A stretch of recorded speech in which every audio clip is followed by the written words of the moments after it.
السلام علیکم۔ حال دل میرا پوچھو نہ صنم، تحریر افشاں کنول، ایپیسوڈ 58۔ ہر گزرتا لمحہ وہاں موجود لوگوں پر بلا کا بھاری تھا۔ سب کے دلوں سے بس یہی دعا نکل رہی تھی کہ نینا کو ہوش آ جائے، اور جب اتنے سارے لوگوں دعائیں مانگ رہے ہوں تو پھر دعا قبولیت کا درجہ پا ہی جاتی ہے۔ نینا کو ہوش آ گیا ہے۔ ڈاکٹر حفیظ کے منہ سے نکلے یہ چند الفاظ ان سب کے وجود میں نئے روپ پھونک گئے تھے۔ جہاں بریرہ خوشی کے مارے اپنی ماں سے لپٹ کر روتی تھی، وہیں لوگر بے ساختہ ساتھ کھڑی جیڈی سے لپٹ گیا تو جواباً اس نے لوگر کی کمر پہ زوردار انداز میں تھپکی دی۔ سب ایک دوسرے کو گلے لگا کے مبارکباد دے رہے تھے کہ بے ساختہ ہی بریرہ جیڈی کے سینے سے لگی تھی۔ میں بہت خوش ہوں۔ اللہ نے میری نینا کو نئی زندگی دی ہے۔ یہ سب آپ کی وجہ سے ہو پایا ہے۔ آپ کا بہت شکریہ۔ اس کا نم لہجہ خوشی کے احساس سے لپٹا لرز رہا تھا، جبکہ جیڈی نے خاموش تسلی بطور اس کا سر چومتے اس کا بازو سہلایا تو اسے اچانک اپنی پوزیشن کا خیال آیا تھا۔ اس نے سرعت سے جیڈی سے دور ہونا چاہا، لیکن اس نے ایسا ہونے نہیں دیا، بلکہ اس کے شولڈر پر بازو پھیلائے وہ اسے لیے سیما بیگم کی جانب بڑھ گیا، جبکہ وہ بیچاری جزبز ہوتی خاموشی سے سرخ چہرے کے ساتھ اسے قدم سے قدم ملاتی چلنے لگی۔ آنٹی، مجھے آپ سے ضروری بات کرنی ہے۔ آپ آئیں گے میرے ساتھ؟ اور تم ہنی نینا سے جا کر ملو جب تک میں اور آنٹی آتے ہیں۔ سیما بیگم سے مخاطب آخر میں وہ پیار سے اس کی کنپٹی چومتے پیچھے ہوا تو اس کی بے باکی کے مظاہرے پر بریرہ کے سارے بدن کا لہو اس کے چہرے پہ آن سمٹا تھا۔ وہ بیچاری سب کی موجودگی میں گویا سر تک نہیں اٹھا پا رہی تھی، جبکہ وہ بے نیاز سا سیما بیگم کا ہاتھ پکڑے ایک تنبیہ بھری نظر نول کے چہرے پر ڈالتا انہیں لیے وہاں سے نکلتا چلا گیا۔ اس نظر کا مطلب صاف تھا کہ میری وائف سے دور رہو، جسے سمجھتے نول نے سر جھٹکا تھا۔ تمہارا اوور پوزیسو شوہر کیا کرنے لگا ہے اب؟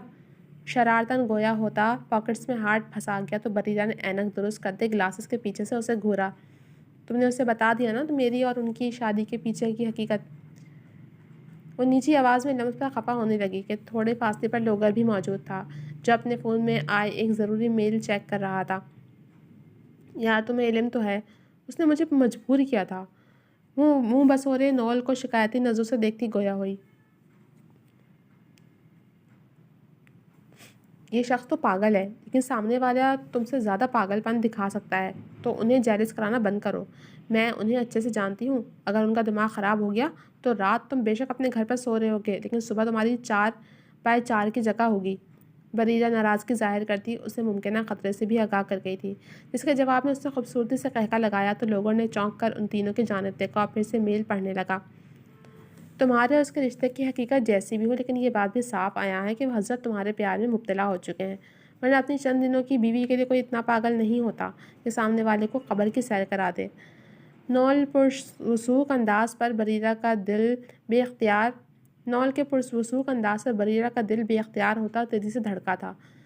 اگر یہ سچ ہوا تو میں خود کو دنیا کی خوش قسمت ترین لڑکی سمجھوں گی جس نے جسے چاہا وہ پا لیا۔ اپنے جذباتوں پر قابو پاتے ہوئے سنجیدگی بھرے لہجے میں بولی تو نول نے اس کا ہاتھ تھام لیا۔ تم دنیا کی خوش قسمت ترین لڑکی ہو، یہ یقین کبھی ٹوٹنے نہیں دینا۔ اس کا یقین دہانی کرانے پر وہ نم آنکھوں سے مسکرائی تو لمس اس کے گلے آن لگی۔ اتنے میں نرس نے آ کر اسے نینا سے ملنے کی اجازت دی تو وہ جلدی سے اس کے پیچھے ہی ہو لی تھی۔ ارے واہ، جیسا سنا تھا ویسا ہی پایا ہے۔ کیٹی والوں کا زہر تو بڑا ہی فوری کام کرتا ہے۔ کرسی سے اٹھتے اس نے چٹکیوں کی مدد سے پینٹ ہلکی سی اونچی کی اور پنجوں کے بل ان دونوں کے سامنے آ بیٹھا۔ میں کسی پر ظلم نہیں کرتا، لیکن یہ ظلم تم نے خود کمایا ہے۔ ان کی آنکھوں میں دیکھتے وہ صفاقی سے بولا تھا۔ اسے ان دونوں کی آنکھوں میں موت کا خوف صاف محسوس ہوا تو اس نے ساتھ کھڑے جرمن کو اشارہ دیا۔ مرنے سے بچنے کے لیے تمہارے پاس بس 5 منٹ ہیں۔ اگر جینا چاہتے ہو تو صاف صاف ساری حقیقت بتا دو۔ کس کے کہنے پر اور کیوں تم نے مسز ابراز افغان کو نقصان پہنچانے کی کوشش کی ہے؟ جرمن کے سوال کرنے کی دیر تھی کہ وہ دونوں رٹو طوطے کی طرح شروع ہو چکے تھے۔ آخر زندگی کسی عزیز نہیں ہوتی۔ بادشاہ خان نے ہمیں اس کام کو سر انجام دینے کی بھاری رقم دی تھی۔ کھانستے ہوئے وہ بمشکل بول پایا تھا۔ کون ہے یہ بادشاہ خان اور کہاں ملے گا؟ اس کے سرد لہجے کے سوال پر دوسرے آدمی نے بولنا شروع کیا۔ سر، اس نے بس کال کی تھی اور اکاؤنٹ میں پیسے ٹرانسفر کر دیے تھے۔ اس کے علاوہ ہم اس کے بارے میں کچھ نہیں جانتے۔ ہمارا رابطہ بس فون کالز کے ذریعے ہی ہو پاتا تھا۔ ناک سے بہتا خون فرش کو سرخ کرنے لگا تھا۔ ان کی حالت بگڑنے لگی تھی۔ کبھی ملا نہیں وہ تم سے؟ جرمن نے حیرانگی ظاہر کی تھی، جبکہ ابراز اپنی جگہ سے اٹھ کھڑا ہوا۔ نہیں، وہ دونوں بمشکل یک زبان بولے تھے۔ بادشاہ خان، یہ نام میرے لیے اجنبی ہو کر بھی اجنبی نہیں لگ رہا، یوں لگتا ہے جیسے یہ نام میری سماعت میں محفوظ تھا۔ خیر تم فون نمبر کے ذریعے اس آدمی کو فوراً ڈھونڈو اور انہیں جانے دو، باقی کا کام پولیس خود دیکھ لے گی۔ اپنے نمبر پر آتی پاکیزہ گل کی کال کو دیکھتے وہ مصروف انداز میں بات کرتا تیزی سے وہاں سے نکل گیا، جبکہ اس کے نکلتے ہی جرمن نے احسن کو کال لگا کر ساری ڈیٹیل اس سے گوش گزار کی تھی۔ ابراز سر نے انہیں چھوڑنے کا حکم دیا ہے، اب آپ بتائیں کیا کرنا ہے۔ احسن سے بات کرتے اس کا انداز ویسا ہی مؤدب تھا جیسے ابراز کے ساتھ بات کرتے ہوتا تھا۔ وہ لوگ پولیس کے کسی کام کے نہیں ہیں تو مرنے دو انہیں، برائی دنیا سے جتنی جلدی اور جتنی جلدی ختم ہو اتنا ہی اچھا ہے۔ تو وہاں سے نکل جاؤ، باقی کام میرے بندے سنبھال لیں گے۔ اس کے سرد لہجے کی لاپرواہی اور قطعیت بھرے حکم پر جرمن نے ان دونوں کی جانب دیکھا جو شاید مزید کچھ دیر کے مہمان تھے۔ اگر وہ انہیں اینٹی ڈوز دے دیتا تو وہ بچ سکتے تھے، لیکن اب ایسا کرنا ممکن نہیں تھا۔ جب بھی وہ اپنا کوٹ درست کرتا تیز تیز قدموں سے وہاں سے نکلتا چلا گیا۔ احسن، پریزے کی نرم سی پکار پر احسن کے چہرے کی کرختگی اور سردپن پل بھر میں نرمی میں ڈھلا، اور جب وہ پریزے کی جانب پلٹا تو اس کے چہرے پر ایک خوبصورت سی مسکان سچی تھی۔ آ جائے، میں نے لنچ لگا دیا ہے۔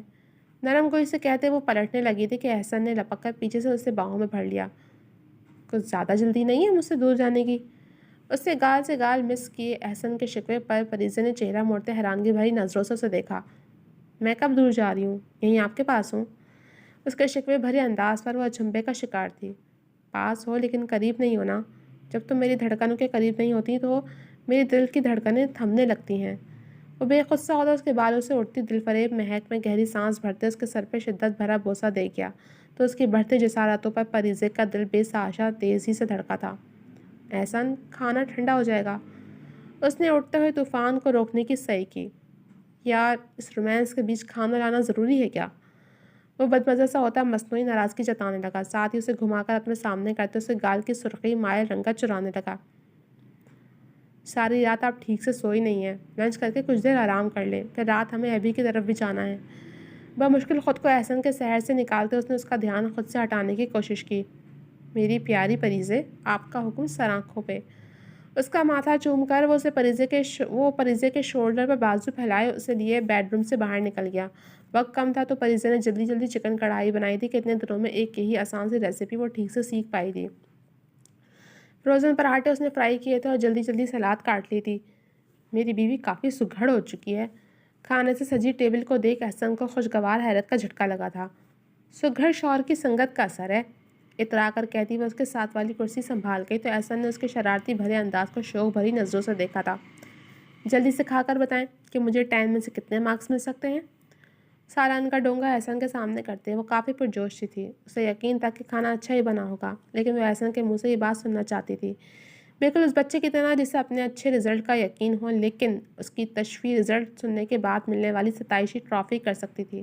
احسن نے بسم اللہ پڑھ کر پہلا نوالا لیا تو اس کی پراشتیاق نظریں احسن کے چہرے پر جمنے لگیں، لیکن جب وہ کافی دیر تک کچھ نہیں بولا تو وہ جلدی سے اٹھ کر اس کے قریب ہوئی۔ کیا اچھا نہیں پکا؟ اس کے شولڈر پر ہاتھ ٹکائے وہ فکر مندی سے گویا ہوتی بس رو دینے کو تھی کہ احسن نے اس کے پہلو میں ہاتھ لے جا کر اسے ایک نرم سا جھٹکا دیا تو وہ سیدھی ایک ہلکی سی چیخ کے ساتھ اسے گود میں آن بیٹھی۔ میں مقابل کی تعریف، وہ بھی پیاری زوجہ کی تعریف، اتنی دور سے نہیں کرتا، شرارت بھری سنجیدگی سے کہتے اس نے پریزے کا دایاں ہاتھ پکڑتے اس کی ہتھیلی کھولی اور انعام کے طور پر اس کے ہتھیلی پر اپنے عنابی لب ثبت کر دیے۔ احسن کی جانب سے دیے گئے اس انوکھے اور خوبصورت سے انعام نے پریزے کے دل میں گدگدی سی مچائی تھی۔ مطلب آپ کو اچھا لگا میرا پکایا ہوا کھانا؟ اسے گلے میں باہیں ڈالے وہ اپنی بات کی تصدیق کے لیے تمتماتے چہرے سے لیے اس سے پوچھ گئی۔ بالکل میری پیاری بیگم صاحبہ، کھانا بہت اچھا ہے، آپ کو 10 میں سے 8 نمبر دیے جاتے ہیں۔ پیار سے اسے چہرے پر جھولتی لٹوں کو کان کے پیچھے اڑستے اس نے پریزے کو خوشی دے کر 2 نمبر گھٹائے تو اس کا منہ لٹک گیا۔ 2 نمبر کیوں کم ہوئے؟ اس سے گلے سے باہیں نکالے وہ نروٹے پن سے کہتی اس کی گود سے اٹھنے لگی تو احسن نے اس پر اپنی گرفت مضبوط کر دی۔ اسی لیے نمبر کٹ ہوئے ہیں، اگر اتنا اچھا کھانا بنایا ہے تو اپنے پیارے سے اکلوتے شوہر کو اپنے خوبصورت ہاتھوں سے کھلاؤ بھی تو۔ اسے کسی ناسمجھ بچی کی طرح سمجھاتے احسن نے پیار سے اس کا بازو چوما تھا۔ بس اتنی سی بات، ابھی لے؟ وہ ایک مرتبہ پھر سے پرجوش ہوتی نوالا بنا کر احسن کو کھلا گئی۔ ایک کے بعد دیگرے اور چند اور نوالے اس نے احسن کو کھلائے تو احسن نے اسے گال پر پیار دیتے اس پر سے گرفت ہٹا لی تاکہ وہ خود بھی آرام سے بیٹھ کر کھانا کھا سکے۔ اب وہ دونوں کھانا کھاتے ہوئے ہلکی پھلکی گفتگو کر رہے تھے کہ ٹیبل پر ایک طرف رکھا پریزے کا فون بجنے لگا۔ اسکرین پر ممی کالنگ لکھا نظر آ رہا تھا۔ اس نے بے ساختہ فون کو دیکھنے کے بعد احسن کی جانب دیکھا، جس نے اسے پرسکون رہنے کا اشارہ دیتے فون ریسیو کرنے کو کہا تھا۔ فریضہ نے کال ریسیو کی۔ دوسری طرف سے نہ جانے کیا بولا گیا کہ اس نے احسن کی جانب پریشانی بھری نظروں سے دیکھا۔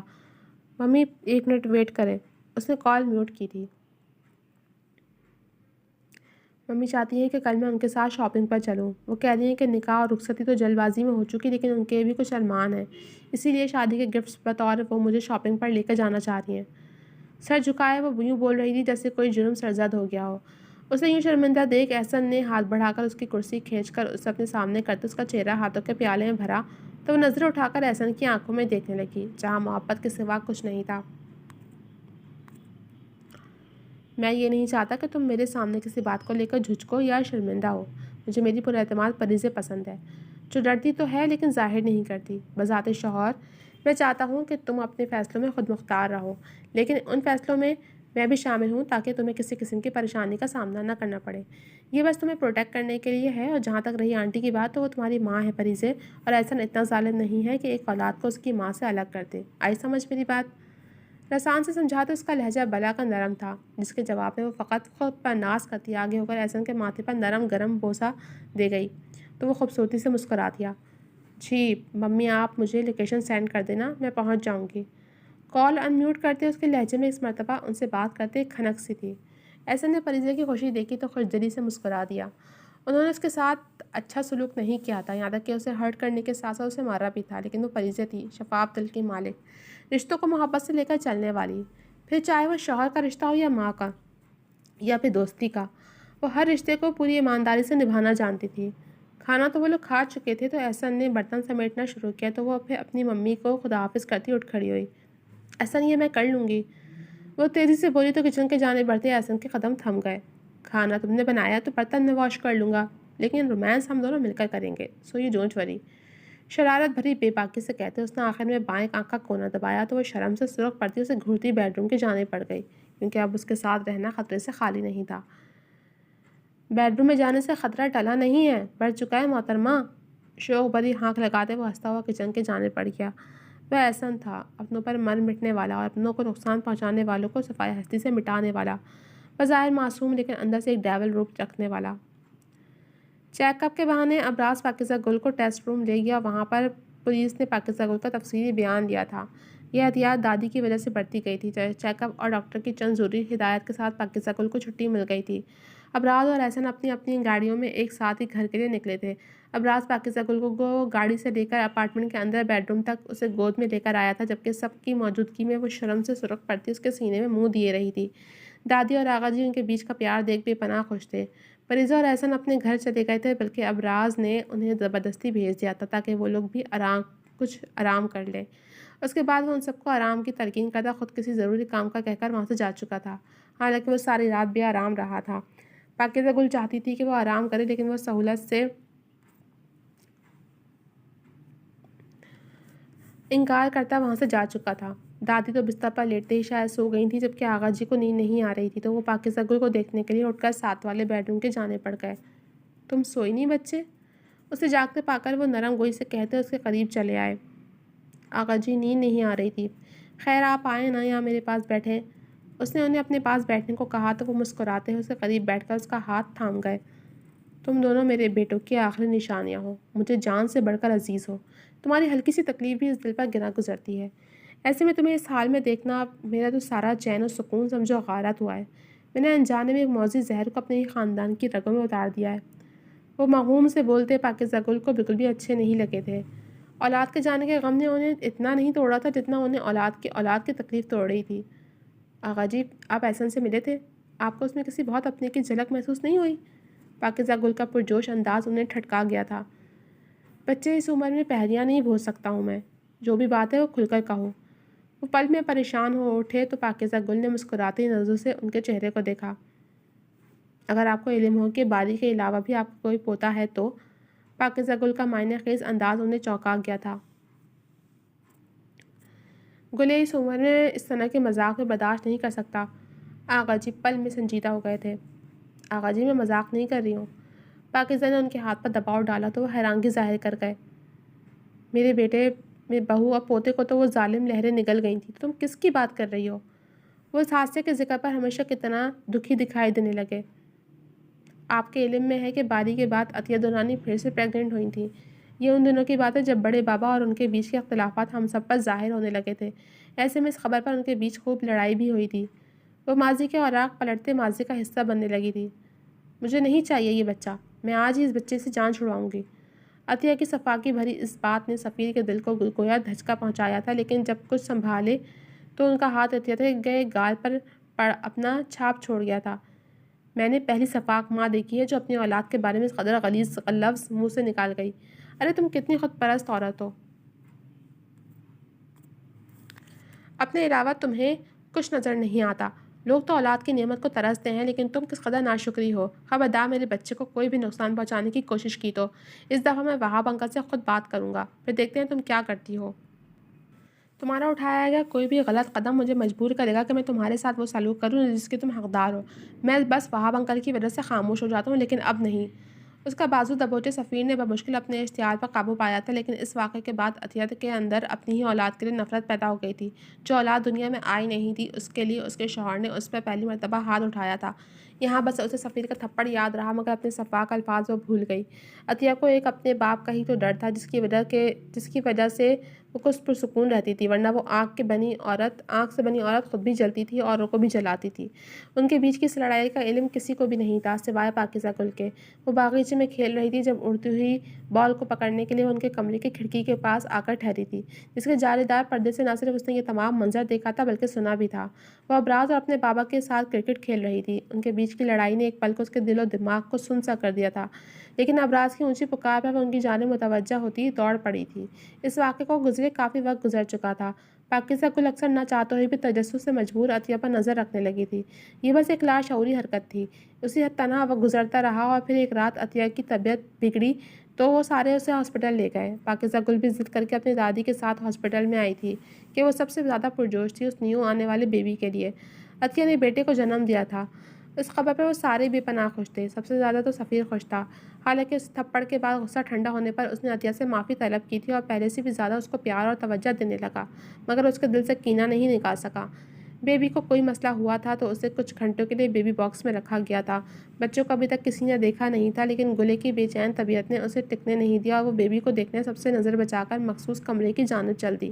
وہ مزے سے ڈور کھول کر اس روم میں چلی آئی جہاں شیشے کے باکس میں کافی سارے بیبیز سو رہے تھے۔ وہ اتنے سارے بچے دیکھ کر خوش ہونے کے ساتھ ساتھ پریشان بھی ہوئی۔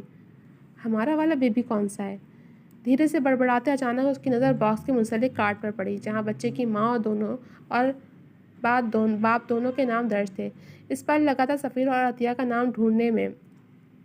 سرخ و سفید رنگت کا گولو مولو سا بچہ دیکھ وہ خوشی کے مارے اپنے دونوں ہاتھ منہ پر رکھ گئی۔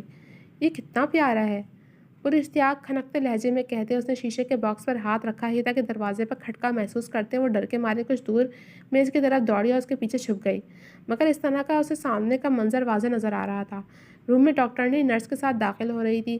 اس کی گود میں ایک بچہ تھا۔ ڈاکٹرنی نے عطیہ کے بیٹے کو باکس سے نکالا اور پھر ٹیبل پر ان دونوں بچوں کو ساتھ ساتھ لٹا دیا۔ پھر پاکیزہ گل نے عجیب منظر دیکھا کہ وہ دونوں جلدی جلدی ان کے لباس بدلنے لگی تھیں۔ انہوں نے آنے والے بچے کا لباس عطیہ کے بیٹے کو پہنایا اور عطیہ کے بیٹے کا لباس ایک دوسرے بچے کو پہنا کر اس بچے کو بھی عطیہ کے بیبی والے باکس میں لٹا دیا اور نرس عطیہ کا بیٹا لے کر تیزی سے وہاں سے نکلتی چلی گئی۔ اس سے کچھ دیر بعد ہی ڈاکٹرنی بھی کمرے سے نکل گئی تو کمرہ ایک مرتبہ پھر سے خالی ہو گیا۔ پاکیزہ گل تیزی سے اٹھی اور دوڑ کر باکس تک پہنچی، لیکن اب ان کے بیبی کی جگہ ایک دوسرا بچہ وہاں موجود تھا۔ وہ بچہ بھی پیارا تھا، لیکن وہ ان کے بیبی کی طرح صحت مند نہیں تھا بلکہ کچھ کمزور سا تھا۔ وہ تیزی سے وہاں سے باہر نکلی کہ جا کر سب کو بتا سکے کہ بیبی چینج ہو گیا ہے، لیکن باہر ان سب کے پاس پہنچ کر اس نے عجب منظر دیکھا۔ دادی اس کی امی کے گلے لگے رو رہی تھی، جبکہ اس کے بابا اپنے بھائی کو گلے لگا کر دلاسا دے رہے تھے۔ وہ دوڑتی ہوئی آقا جی کے پاس پہنچی تھی جو ابراز کو ساتھ لگائے کھڑے دکھی لگ رہے تھے۔ واری کیا ہوا؟ اس نے روتے ہوئے ابراز کا ہاتھ پکڑتے سہم کر پوچھا۔ گلے میرا بھائی چلا گیا، میں اکیلا رہ گیا پھر سے گلے، رقت آمیز لہجے میں کہتے وہ پاکیزہ گل کے گلے آن لگا تو وہ ایک دم سن سی رہ گئی۔ اس خبر پر سبھی دل برداشتہ اور مغموم تھے، لیکن کہتے ہیں نا کہ وقت مرہم ہے تو سب کو وقت کے ساتھ صبر آتا گیا۔ اس واقعے کو گزرے 2 سال ہو چکے تھے جب ایک دن وہ دادی کے کہنے پر عطیہ درانی کو بلانے کے لیے ان کے کمرے میں داخل ہوئی تھی۔ وہ شاید کسی سے کال میں بات کر رہی تھی، کال اسپیکر پر تھی اور اس کی ساری توجہ کال اور اپنی تیاری پر مرکوز تھی۔ جبھی وہ پاکیزہ گل کی آمد سے بے خبر رہی۔ انہیں سفیر کے ساتھ کسی بزنس پارٹی میں جانا تھا، یہ تیاری اسی سلسلے میں تھی۔ دیکھو عطیہ، میں نے تمہارے کہنے پر بچوں کی ادلا بدلی کی تھی، ان لوگوں کے مردہ بچے کو تمہارے زندہ بچے سے بدلا تھا۔ اپنی بکواس بند کرو، اس چیز کے تم پیسے لے چکی ہو۔ عطیہ نے درستگی سے اس کی بات کاٹی تھی۔ لے چکی ہوں پیسے، لیکن بس اس کام کے، اس راز کو چھپانے کے پیسے تمہیں دینے ہوں گے۔ ڈاکٹر کی شاطر آواز اسپیکر سے ابھرتی عطیہ درانی کے ماتھے پر لاتعداد بل لے آئی تھی۔ ٹھیک ہے، ابھی تم فون بند کرو، میں تمہیں سے بعد میں بات کرتی ہوں۔ نخوت بھرے انداز سے کہتے وہ کال منقطع کرتے پاشا خان کو کال لگا گئی تھی۔ پاشا خان، یہ ڈاکٹرنی کافی اچھل رہی ہے، اس کا کوئی پکا بندوبست کر دو۔ عطیہ درانی کے الفاظ پاکیزہ گل کو ششدر کر گئے، جبکہ پاشا خان کے نام پر بھی وہ ٹھٹکی تھی۔ پاشا خان ان کا ڈرائیور رہ چکا تھا، لیکن 2 سال پہلے آقا جی نے اس کی مشکوک حرکتوں کے سبب اسے نوکری سے نکال دیا تھا۔ پاشا خان کا اس کی بڑی امی سے کیا تعلق؟ اس کا ذہن ایک دم سے الجھا تھا۔ اسی وقت عطیہ درانی کی نظر پاکیزہ گل پر پڑی تو وہ ایک دم سے پہلے خوفزدہ ہو گئی، پھر اس کا غصہ عود آیا اور اس نے گلے کے منہ پر ایک تھپڑ کھینچ مارا۔ حال انہوں نے وہ تھپڑ اس سچ کو جاننے کی پاداش میں میرے منہ پہ مارا تھا آقا جی، لیکن وہ یہ نہیں جانتی تھی کہ سچ روز روشن کی طرح عیاں رہتا ہے۔ سو آج وہ سچ ہم سب کی نظروں کے سامنے ہے۔ ماضی کے حال تک کا سفر طے کرتے وہ خاموش ہوئی تو آقا جی کی آنکھیں برس رہی تھیں، جبکہ ان کے ہاتھ پیروں میں لرزش سے اتر آئی تھی۔ گلے، کہاں ہے میرا پوتا؟ اس تڑپ زدہ آواز پر ان دونوں نے جھٹکے سے دروازے کی جانب دیکھا، جہاں دادی جھرجھر آنسو بہاتی شدت سے اپنے سوال کے جواب کی منتظر تھیں۔ کیسی ہے میری بہادر بہن؟ پیار سے ماتھا چومتے بریرہ نے نائنا کا گال چھوا تو وہ بمشکل مسکرا پائی۔ درد محسوس نہیں ہو رہا تھا، لیکن جسم لگتا تھا جیسے پتھر کا ہو چکا ہے، ایک دم سن بے جان سا۔ امی، اس کے لب ہلے تھے۔ وہ شکرانے کے نفل ادا کر رہی ہیں، اللہ نے تمہیں دوسری زندگی دی ہے، شکر تو واجب ہے۔ پیار سے اس کے سر پہ ہاتھ پھیرتے وہ نم آنکھوں سے مسکرا رہی تھی۔ ڈاکٹر حفیظ نے سختی سے رش لگانے کو منع کیا، اس لیے سب باری باری ملنے آئیں گے۔ نول کا تو بس نہیں چلا، ورنہ تو وہ مجھ سے پہلے یہاں تمہارے پاس موجود ہوتا۔ ہنس کر بتاتے وہ نول کا تذکرہ بھی کر گئی تو جواباً نینا بھی دھیما سا مسکرا دی۔ کیسا محسوس کر رہی ہو؟ وہ اس کی زرد رنگت دیکھ متفکر سی گویا ہوئی۔ سب سن سا ہے، وہ دھیمے سے بول پائی تھی۔ ہاں، ابھی کچھ وقت سب ایسا ہی رہے گا تاکہ تمہیں درد محسوس نہ ہو سکے۔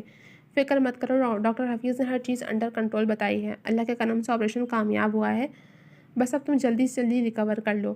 پیار سے اس کی جانب جھکے وہ دھیرے دھیرے بول رہی تھی، جبکہ اس کی اس قدر احتیاط پر نینا اس کی محبت کو محسوس کرتے پیار سے اسے دیکھنے لگی۔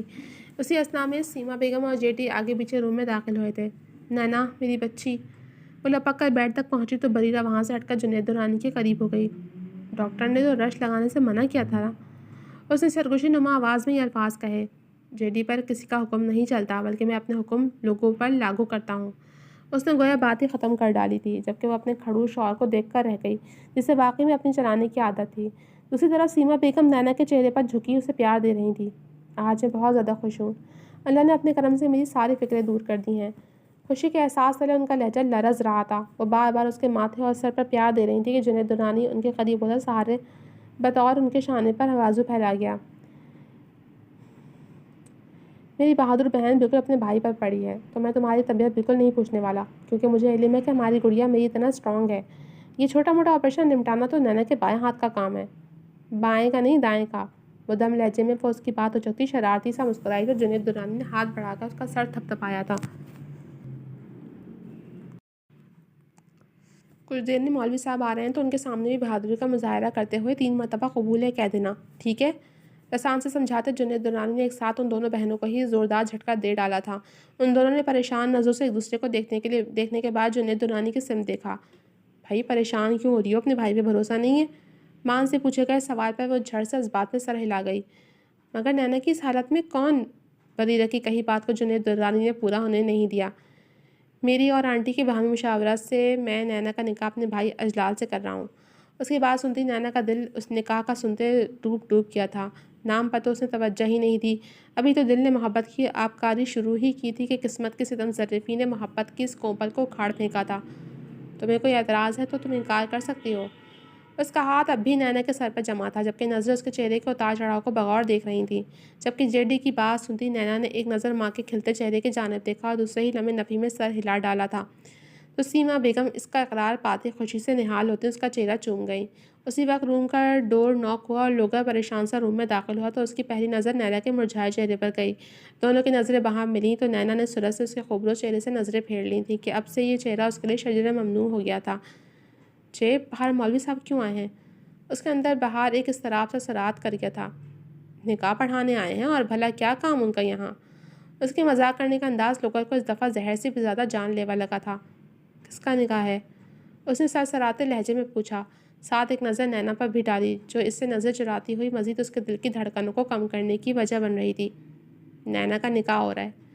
اس کی سماعت پر بم پھوڑتا ہوا اس کے قریب سے نکلتا مولوی صاحب کو اندر بلا گیا، جبکہ لوگر کا وجود گویا کئی ٹکڑوں میں تقسیم ہوتا ہوا میں تیرنے لگا۔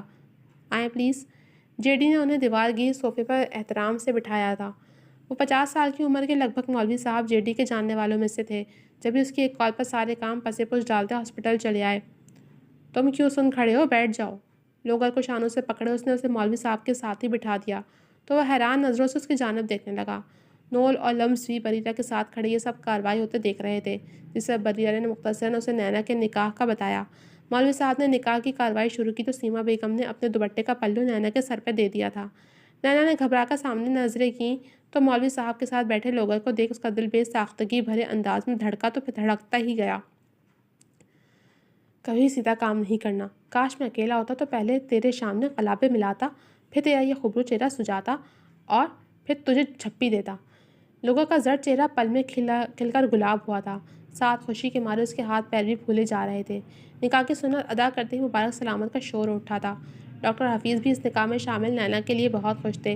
سبھی نے ان دونوں کو آنے والی زندگی کے لیے ڈھیروں دعائیں ان دونوں کے دامن میں بھر ڈالی تھیں۔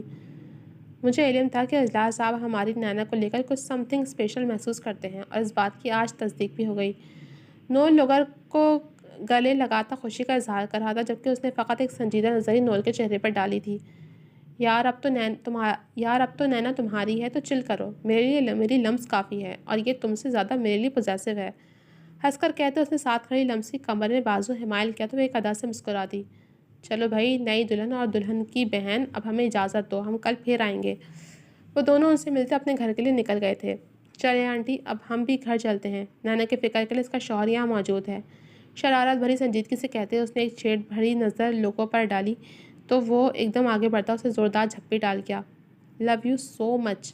فرحت جذبات میں گھر کر وہ مزید اس پر گرفت مضبوط کر گیا تھا، جبکہ وہ اس نے پیار سے اسے بال بکھیر دیے تھے۔ ان کے حساب سے پیار کو دیکھ وہ تینوں ہی مسکرا دی تھیں، جبکہ نینا تو چپکے چپکے شرماتی نظروں سے اس وجیح چہرے پر ڈال کر ہٹا رہی تھی۔